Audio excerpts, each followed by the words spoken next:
Amen. Well, I'll tell you this. As a kid who grew up in the desert here in Arizona, before they built all the way to California, you guys remember before that? So I grew up out here where like the end of town was literally here. And then you would go and you would pack a sack lunch and you would put it on a stick over your shoulder and you would trek many, many moons to a place called Buckeye. And then when you got there, you would refill the wagon and then you would go to California. You guys know what I'm talking about? And now everybody are like, I live past that. I'm like, right, of course you do. Because it's, just sprawl. But back in the day, you could actually go outside and look up and see, now you guys will hear this, the stars. It was amazing. It was amazing. And I'm a sucker for a starry sky. How many people, starry sky people?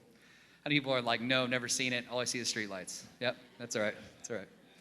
Man, I'm a sucker for it. I love the starry sky.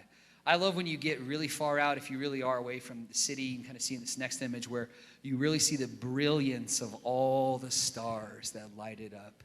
Man, there's something about that it just takes your breath away.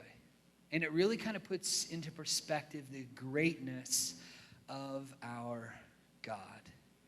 And see, for me, man, as a kid, I grew up, I think like a lot of kids, they're kind of like, what do you want to be when you grow up? And so from the time I was small, the first thing I wanted to be was an astronaut. Anybody else want to be an astronaut?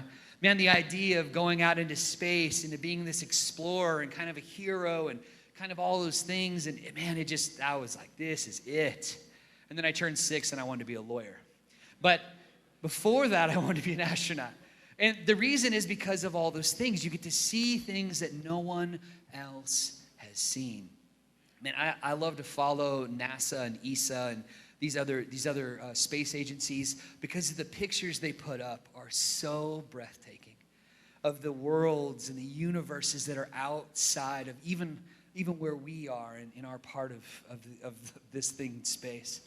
And man, I'm so blessed to have got a chance to travel a little bit around the world. And in doing so, every time we get up above those clouds, it's like you get a little taste of what they get whenever you're up and you get to see the expanse that's there. And I'm like, man, this is so beautiful. And you see those pictures that they take out of the space station, right, the ISS, and they're taking those pictures of the Earth. You can kind of see in this next image where you kind of see the cities as they fan out below us and the lights that are there. And you think about how small we are within the scope of all the greatness and grandeur of the things that exist that God has created.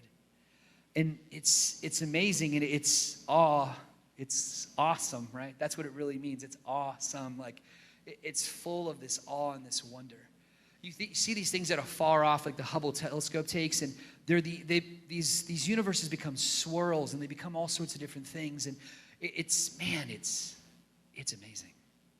And the thing is that I think we understand the beauty of these things, but you have to understand that the God of heaven, the God of creation, who made you, who knows you, he knows how many hairs are on your head, he knows what's in your heart, created the worlds and the universes like this.